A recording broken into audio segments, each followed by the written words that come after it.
ମହୁମାଛି ପୃଥିବୀର ଏକ ସର୍ବୋତ୍କୃଷ୍ଟ ଜୀବ। ଏହାର ପ୍ରକୃତି ଉପରେ କୌଣସି କୁପ୍ରଭାବ ନଥାଏ। ମାତ୍ର ଏହି କୀଟର ଅନୁପସ୍ଥିତି ଯୋଗୁଁ ଫସଲରେ ପରାଗ ସଙ୍ଗମ ହ୍ରାସଜନିତ କ୍ଷତି ହେବା ସହ ବିବିଧ ବୃକ୍ଷରାଜି ଜୀବଜଗତ ବିଶେଷ କରି ମାନବ ସମାଜ ଲୋପ ପାଇଯିବାର ଆଶଙ୍କା କରାଯାଏ। ମହୁମାଛି ଏକ ଅତି ଉପକାରୀ ସୁସଂଗଠିତ ସାମାଜିକ କୀଟ। ଆଦିମ କାଳରୁ ଏହା ଆମ ସଂସ୍କୃତି ସହ ଜଡ଼ିତ।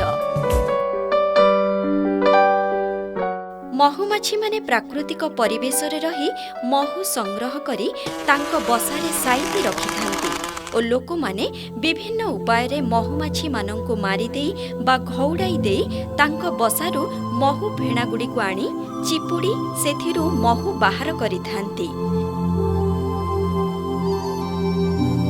ସେହି ପୁରାତନ ପଦ୍ଧତିରେ ସଂଗ୍ରହ କରାଯାଇଥିବା ମହୁର ଗୁଣାତ୍ମକ ମାନ ଅତି ନିମ୍ନ ସ୍ତରର ଓ ତା ସହିତ ମହୁମାଛି ବଂଶ ମଧ୍ୟ ହ୍ରାସ ପାଇଥାଏ। ବିଶୁଦ୍ଧ ମହୁ ପାଇବା ପାଇଁ ଲୋକମାନେ ସାଧାରଣତଃ ବୈଜ୍ଞାନିକ ପ୍ରଣାଳୀରେ ମହୁମାଛି ପାଳନ କରିଥାନ୍ତି, ଯାହାଦ୍ୱାରା ମହୁମାଛିମାନଙ୍କୁ ନ ମାରି ଅତି ସହଜ ଓ ସରଳ ଉପାୟରେ ବିଶୁଦ୍ଧ ମହୁ ଅମଳ କରାଯାଇଥାଏ। ଏହି ପଦ୍ଧତି ଉପଯୋଗ କଲେ ଉଭୟ ମହୁମାଛିଙ୍କ ସଂଖ୍ୟା ଓ ମହୁ ଉତ୍ପାଦନ ଦିନକୁ ଦିନ ବୃଦ୍ଧି ପାଏ। ଏବେ ମହୁମାଛି ପାଳନର ଚାହିଦା ଆମ ରାଜ୍ୟ, ଦେଶ ଏବଂ ବିଶ୍ୱରେ ମଧ୍ୟ ବଢ଼ି ଚାଲିଛି। ବୈଜ୍ଞାନିକ ପ୍ରଣାଳୀରେ ମହୁମାଛି ପାଳନ ଅତି ସରଳ, ବ୍ୟୟ ସାପେକ୍ଷ, ପରିବେଶ ଉପଯୋଗୀ ଓ ଗ୍ରାମୀଣ ବ୍ୟକ୍ତିମାନଙ୍କୁ ରୋଜଗାର ଯୋଗାଇବା ଭଳି ଏକ କୁଟୀର ଶିଳ୍ପ। ବୟସ, ଶିକ୍ଷାଗତ ଯୋଗ୍ୟତା, ଲିଙ୍ଗଗତ ପ୍ରଭେଦ ଓ ବୃତ୍ତି ଯାହା ବି ହେଇଥାଉ ନା କାହିଁକି, ଯେକୌଣସି ବ୍ୟକ୍ତି ଇଚ୍ଛା କଲେ ଏହାକୁ ଏକ ଆମୋଦଦାୟକ କାର୍ଯ୍ୟ ଅଥବା ବ୍ୟବସାୟ ଭିତ୍ତିକ ଶିଳ୍ପ ଭାବରେ ଗ୍ରହଣ କରିପାରିବେ। ବିଶେଷ କରି ଗ୍ରାମାଞ୍ଚଳରେ ରହୁଥିବା ଶିକ୍ଷିତ, ଅର୍ଦ୍ଧଶିକ୍ଷିତ, ବେରୋଜଗାର ଯୁବକ ଯୁବତୀ ଓ ସ୍ୱୟଂ ସହାୟକ ଗୋଷ୍ଠୀ, ମହିଳା, ଅନୁସୂଚିତ ଜାତି ଓ ଜନଜାତିର ଲୋକମାନେ ମହୁମାଛି ପାଳନକୁ ଏକ ଜୀବିକା ଅର୍ଜନ ବା ଆନୁଷଙ୍ଗିକ ରୋଜଗାର ବା ବ୍ୟବସାୟ ଭିତ୍ତିକ ଏବଂ ଲାଭଦାୟକ ରୋଜଗାରର ପନ୍ଥା ଭାବେ ଗ୍ରହଣ କରିପାରିବେ। ମହୁ ମାନବ ସମାଜ ପାଇଁ ଈଶ୍ୱରଙ୍କର ଏକ ଅନନ୍ୟ ଅବଦାନ ଏବଂ ଏହାର ଉପାଦେୟତା ବିଭିନ୍ନ ମାଙ୍ଗଳିକ କାର୍ଯ୍ୟରେ ବ୍ୟବହାର ପ୍ରାୟ ସର୍ବଜନ ବିଦିତ।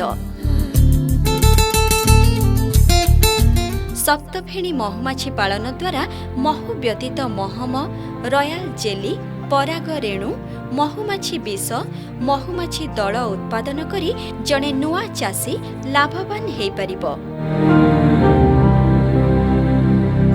ସପ୍ତଫେଣୀ ମହୁମାଛି ପାଳନ ପାଇଁ ଆମ ରାଜ୍ୟର ଜଳବାୟୁ, ପର୍ଯ୍ୟାପ୍ତ ଜଙ୍ଗଲ ଓ କୃଷିଭିତ୍ତିକ ପରିବେଶ ଅତ୍ୟନ୍ତ ଉପଯୋଗୀ।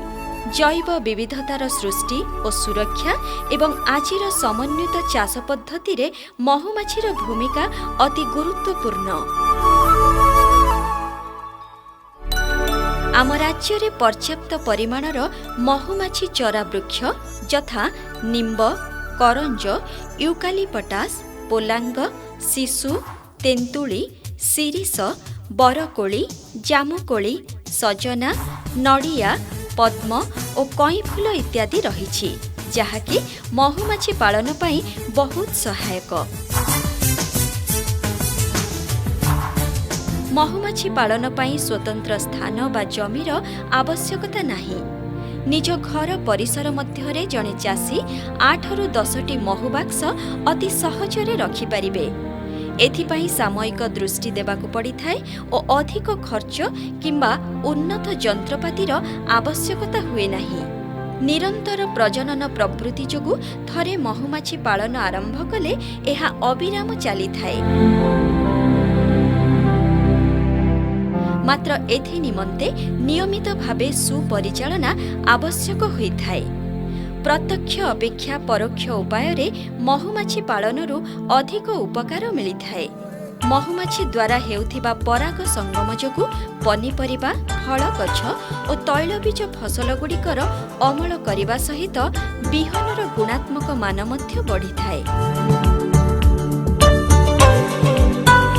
ବୈଜ୍ଞାନିକ ପ୍ରଣାଳୀରେ ସଫଳ ମହୁମାଛି ଚାଷ କରିବାକୁ ହେଲେ ପ୍ରଶିକ୍ଷଣ ବା ତାଲିମ ନେବା ନିହାତି ଆବଶ୍ୟକ। ଏହାଦ୍ୱାରା ମହୁମାଛି ପାଳନର ବୈଜ୍ଞାନିକ ଦୃଷ୍ଟିକୋଣ ଏବଂ ପ୍ରୟୋଗାତ୍ମକ ପ୍ରଣାଳୀ ସମ୍ବନ୍ଧରେ ଜ୍ଞାନ ମିଳିଥାଏ ଓ ମହୁମାଛି ବିନ୍ଧିବାର ଭୟ ମନରୁ ସମ୍ପୂର୍ଣ୍ଣ ରୂପେ ଦୂର ହୋଇଯାଇଥାଏ। ମୁଖ୍ୟତଃ 5 କିସମର ମହୁମାଛି ଯଥା ବାଘୁଆ, ସପ୍ତଫେଣି, ଡାଳି, ନିକୁଟି ଓ ବିଦେଶରୁ ଆନିତ ଆପିସ୍ ମେଲିଫେରା ଆମ ରାଜ୍ୟରେ ଦେଖାଯାଏ। ଗୋଟିଏ ରାଣୀ ମାଛି, 300ରୁ 100 ପୁରୁଷ ମାଛି ଓ 20,000ରୁ 25,000 କର୍ମୀ ମାଛିଙ୍କୁ ନେଇ ମହୁମାଛି ଦଳ ଗଠିତ ହୋଇଥାଏ। ରାଣୀ ମାଛି ଆକାରରେ ବୃହତ୍ତମ, ତମ୍ବାଳିଆ, ଡେଣା ଦେହ ତୁଳନାରେ ଛୋଟ, ପୂର୍ଣ୍ଣତା ପ୍ରାପ୍ତ ମାଈ ଓ ଏହାର ମୁଖ୍ୟ କାର୍ଯ୍ୟ ଅଣ୍ଡା ଦେବା ଓ ବଂଶ ବୃଦ୍ଧି। ଦିନକୁ 300ରୁ 800 ଅଣ୍ଡା ଦିଏ। ପ୍ରାୟ 2-3 ବର୍ଷ ଯାଏଁ ବଞ୍ଚେ, 1.5 ବର୍ଷ ଯାଏଁ ସକ୍ରିୟ ରହେ। ଦଳକୁ ଶୃଙ୍ଖଳିତ କରି ରଖେ। ଅଧିକ ଦିନ ରାଣୀ ବିହୀନ ରହିଲେ ଦଳ ଲୋପ ପାଇଯାଏ। କର୍ମୀ ମାଛି ଏମାନେ ଆକାରରେ ସବୁଠାରୁ ଛୋଟ, ତମ୍ବାଳିଆ, ଡେଣା ଦେହ ଲମ୍ବ ସଙ୍ଗେ ସମାନ, 6 ସପ୍ତାହରୁ 6 ମାସ ଯାଏଁ ବଞ୍ଚେ। ରାଣୀର ନିର୍ଦ୍ଦେଶ ଅନୁସାରେ ଖୋପ ଓ ବସା ସଫା କରିବା, ଫେଣା ଗଢ଼ିବା, ଘର କରିବା, ମହୁକୁ ସାଇତି ରଖିବା ଇତ୍ୟାଦି ସବୁ କାମ ସେମାନେ କରନ୍ତି। ବସାରେ 3 ସପ୍ତାହ କାମ କଲା ପରେ ଅବଶିଷ୍ଟ କାର୍ଯ୍ୟକାଳ ମଧ୍ୟରେ ପରାଗ ରେଣୁ, ମକରନ୍ଦ ଓ ପାଣି ସଂଗ୍ରହ କରନ୍ତି। ଦଳର ସୁରକ୍ଷା ପାଇଁ ଶତ୍ରୁକୁ ଲାହୁଡ଼ରେ ବିନ୍ଧନ୍ତି। ପୁରୁଷ ମାଛି କେବଳ ସଙ୍ଗମ ଋତୁରେ ଦେଖାଯାନ୍ତି। ରାଣୀଠାରୁ ଆକାରରେ ଛୋଟ ଓ କର୍ମୀଠାରୁ ବଡ଼। ଦେଖିବାକୁ କଳା ଓ ମୋଟା, ଦେହଠାରୁ ଡେଣା ବଡ଼, ଲାହୁଡ଼ ବିହୀନ। ଏମାନେ କର୍ମୀ ମାଛିଠାରୁ ବହୁତ ଅଧିକ ପରିମାଣରେ ଖାଦ୍ୟ ଖାଆନ୍ତି। ଏମାନଙ୍କର ମୁଖ୍ୟ କାମ ଅଟେ ରାଣୀ ସହ ସଙ୍ଗମ କରିବା। ନୂଆ ରାଣୀ ସଙ୍ଗମ ସାରି ଅଣ୍ଡା ଦେବାକୁ ଆରମ୍ଭ କଲେ ପୁରୁଷ ମାଛିମାନଙ୍କୁ ଜନ୍ତା ସାହାଯ୍ୟରେ ଧରି ମାରିଦେବା ଉଚିତ। ରାଣୀ, ପୁରୁଷ ଓ କର୍ମୀ ମାଛିଙ୍କ ଖୋପ ମଧ୍ୟ ଦେଖିବାକୁ ଭିନ୍ନ ଭିନ୍ନ। ମହୁମାଛିଙ୍କ ବସାରେ ସେମାନେ ମହୁ ଓ ଶାବକଙ୍କୁ ଖାଇବାକୁ ଦେବାକୁ ପରାଗ ରେଣୁ ମଧ୍ୟ ଅଲଗା ଖୋପରେ ସାଇତି ରଖିଥାନ୍ତି। ମକରନ୍ଦ ଓ ପରାଗ ରେଣୁ ମହୁମାଛିର ପ୍ରାକୃତିକ ଖାଦ୍ୟ। ସପ୍ତଫେଣି ମହୁମାଛି ଯଦିଓ ଅନେକ ଦୂର ଉଡ଼ିପାରେ, ତଥାପି ସେ କେବଳ 1 କିଲୋମିଟର ବ୍ୟାସାର୍ଦ୍ଧ ମଧ୍ୟରେ ଥିବା ଫୁଲ ଗଛରୁ ମକରନ୍ଦ ଓ ପରାଗ ରେଣୁ ସଂଗ୍ରହ କରିଥାଏ। 1 କିଲୋମିଟର ବ୍ୟାସାର୍ଦ୍ଧରେ ମହୁମାଛିକୁ ମକରନ୍ଦ, ପରାଗ ରେଣୁ ବା ଉଭୟ ଯୋଗାଇ ପାରୁଥିବା ଭଳି ପ୍ରଚୁର ଚରା ବୃକ୍ଷ ଥିବା ସ୍ଥାନରେ ମହୁମାଛି ଚାଷ କରନ୍ତୁ। ପରିଷ୍କାର ପରିଚ୍ଛନ୍ନ, ବାୟୁ ଚଳାଚଳଯୁକ୍ତ, ଯଥେଷ୍ଟ ଛାଇ, ସୂର୍ଯ୍ୟ କିରଣ ଓ ଯଥେଷ୍ଟ ନିର୍ମଳ ଜଳ ଥିବା ସ୍ଥାନ, ମୁଖ୍ୟ ରାସ୍ତାଠାରୁ ଦୂରରେ ମାତ୍ର ଯାତାୟାତ ସୁବିଧା ଥିବା ଶାନ୍ତ ଶୀତଳ ପ୍ରାକୃତିକ ପରିବେଶ ଏଥିପାଇଁ ଉପଯୁକ୍ତ। ନିର୍ଦ୍ଧାରିତ ସ୍ଥାନରେ 8ରୁ 10 ଫୁଟ ବ୍ୟବଧାନରେ ନିରାପଦ ଷ୍ଟାଣ୍ଡ ଉପରେ ମହୁମାଛି ବାକ୍ସ ବସାଇବା ଉଚିତ। ଆମ ଅଞ୍ଚଳରେ ISI ଅନୁମୋଦିତ କାଠ ବାକ୍ସରେ ସପ୍ତଫେଣି ମହୁମାଛିଙ୍କୁ ରଖି ଲାଳନ ପାଳନ କରାଯାଉଅଛି। ଏତଦ୍ ବ୍ୟତୀତ ଆନୁଷଙ୍ଗିକ ଉପକରଣ ଭାବେ ଷ୍ଟାଣ୍ଡ, ଧୂଆଁ ନଳୀ, ମହୁ ନିଷ୍କାସନ ଯନ୍ତ୍ର, ପିମ୍ପୁଡ଼ି ନିରୋଧକ ଜନ୍ତା, ଡମି ପଟା, ଛୁରୀ, ରାଣୀ ଜାଲି, ପୁରୁଷ ମାଛି ଜନ୍ତା, ଦଳ ଧରିବା ବାକ୍ସ, ନ୍ୟୁକ୍ଲିୟସ୍ ବାକ୍ସ, ମୁହଁ ଜାଲି, ହାତ ମୋଜା ଇତ୍ୟାଦି ଆବଶ୍ୟକ। ଏହି ଆବଶ୍ୟକୀୟ ଉପକରଣ ନିକଟସ୍ଥ ଅଗ୍ରଣୀ ମହୁମାଛି ଚାଷୀଙ୍କ ଠାରୁ ସଂଗ୍ରହ ବା କ୍ରୟ କରିବାକୁ ପଡ଼ିଥାଏ। महुमाछी चाष आरंभ करबाकू हेले डिसेम्बर ठारू एप्रिल मास मध्यरे प्राकृतिक दल और स्पार्म दल को धरी अथवा सरकारी संस्था समवाय संस्था बा महुमाछी चाषींक ठारू विभाजित दल किणी करी महुमाछी चाष आरंभ करा जाई पारे। वर्ष सारा प्रति 7 रु 10 दिन व्यवधान रे नियमित बाक्स परीक्षा करिबा, खरा और शीत दिने उत्ताप नियंत्रण, वर्षा दिने वर्षारू सुरक्षा और बसंत ऋतु रे स्पार्म नियंत्रण निहाती आवश्यक। ऋतु अनुसारे परिचालना द्वारा महुमाछी पालन लाभदायक होइथाए। जानुआरी मार्च एहा महुमाछी वंशवृद्धि पाई अनुकूल समय। बाक्सर छात पटार भीतर पाखरे अनेक संख्यारे महुमाछी थिले उक्त दल विभाजन योग्य, तेणु दल विभाजन करंतु। दलरे स्थानाभावर निराकरण पाई शावक कक्ष उपरे मधु कक्ष स्थापन करंतु।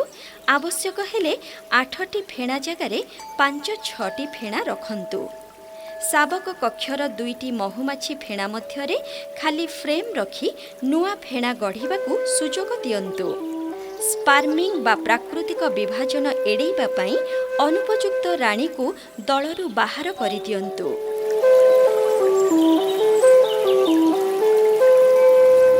एप्रिल मे अत्यधिक उत्तापर प्रभावरू दलर सुरक्षा व्यवस्था करंतु। वायु चलाचल पाई सुविधा सृष्टि करंतु। दल निकटरे निर्मल जल मिलिबार व्यवस्था करंतु। जून सेप्टेम्बर महुमाछींक पाई एहा सबुठारु संकट समय, तेणु कृत्रिम खाद्य जोगाण व्यवस्था करंतु। बाक्सर चतुष्पार्श्व और तलपटा परिष्कार रखंतु। दल को सबल रखिबाकू चेष्टा करंतु। अक्टोबर डिसेम्बर खरा पागरे बाक्स निरीक्षण करंतु और बाक्स मध्यरे उत्ताप नियंत्रण सुविधा पाई डमी पटा व्यवहार करंतु। पुरुणा फेणागुड़ी को नष्ट करि दियंतु। दुर्बल दल को सबल दल सहित मिसाई दियंतु। पुरुष माछी सृष्टिर नियंत्रण करंतु। शत्रु और रोगरु सुरक्षा। सफल महुमाछी चाष पाई महुमाछीर मुख्य शत्रु यथा महम सलभ, बिरुड़ी, विभिन्न किसमर अष्टपदी, आसासिन बग, जंदा, पिंपुड़ी, बुढ़ियाणी आदि शत्रु, भूताणु और अणुजीव जनित रोग एवं तार लक्षण को जानी तार प्रतिषेधक बा दमन व्यवस्थार प्रयोग कले महुमाछी को सुरक्षा मिले। आवश्यक हेले विशेषज्ञों सह परामर्श करी निराकरण व्यवस्था ग्रहण करंतु। महु निष्कासन, शोधन एवं संरक्षण। मधु निर्गमन ऋतुरे फेणारे महु संचित होई 70-80% मुदी होईगले महु निष्कासन यंत्र साहाय्य महु निष्कासन करंतु और महु को 50-60 डिग्री सेंटीग्रेड उत्तापरे 15-20 मिनिट परोक्ष भावरे गरम करी छाणी काच बोतल रे रखंतु। महु निष्कासन समय रे जेमिति महु बेसी समय खोलारे न रहे सेथिप्रति दृष्टि देवा दरकार। एई सबु पद्धति अवलंबन करिबा सहित जणे चाषी अति कम रे 4-5टी महुमाछी दल रखी महुमाछी चाष आरंभ करिबा आवश्यक। महुमाछी चाषरू अमल प्राकृतिक परिवेश और परिचालना उपरे निर्भर करे। वैज्ञानिक प्रणाली रे महुमाछी चाष कले प्रथम 2 वर्ष मध्यरे नियोजित खर्च भरणा करी बाक्स पिछा प्रति वर्ष अति कम रे 3000 रु 3500 टंका पर्यंत लाभ पाई परिबे। चित्र बर्तमान आपण माने देखिकरी महुमाछी पालन केमिति करा जाय ता विषय आपनकर किछि सम्यक धारणा हेतिबो। आउ एई जोटा कहया कथा कोन कि महुमाछी चाषटा हमर प्रकृति रे आमर प्रकृति बा आम परिवेश पाई बहुत उपादेय आउ ताकू कले आमर परिवेश बहुत भल रहिबो। ता छड़ा एटा को करबा द्वारा जने व्यवसाय जदि जने चाहिला एटा को व्यवसाय भित्तिक करि परिबो नहले आमद प्रमोद ପାଇଁ ରଖିପାରିବ ନହେଲେ ଆମର ଯେଉଁମାନେ ଗରିବ ଚାଷୀ ଅଛନ୍ତି ଯେଉଁମାନଙ୍କର ଜୀବନ ଧାରଣ ପାଇଁ କିଛି ଜୀବିକା ନିର୍ବାହ ପାଇଁ ଦରକାର ସେଥିପାଇଁ ମଧ୍ୟ ମହୁମାଛି ଚାଷ ସେମାନେ କରିପାରିବେ ଆହୁରି କେତେ ଯେଉଁମାନେ କି କିଛି ସରକାରୀ କର୍ମଚାରୀ ଅଛନ୍ତି କିମ୍ବା ଦୋକାନ ବ୍ୟବସାୟ ସବୁ କରୁଛନ୍ତି ସେମାନେ ମଧ୍ୟ ଚାହିଁଲେ ଏଇଟାକୁ ଆନୁଷଙ୍ଗିକ ରୋଜଗାରର ପନ୍ଥା ଭାବେ ଗ୍ରହଣ କରିକି ଏଇଟା କରିପାରିବେ এইটা କରିବା ଦ୍ୱାରା ମୁଖ୍ୟ ଜିନିଷ ହେଲା କ'ଣ ନା ମହୁମାଛି ଭଳି ଉପକାରୀ ଜୀବର କିଛି ଅନିଷ୍ଟ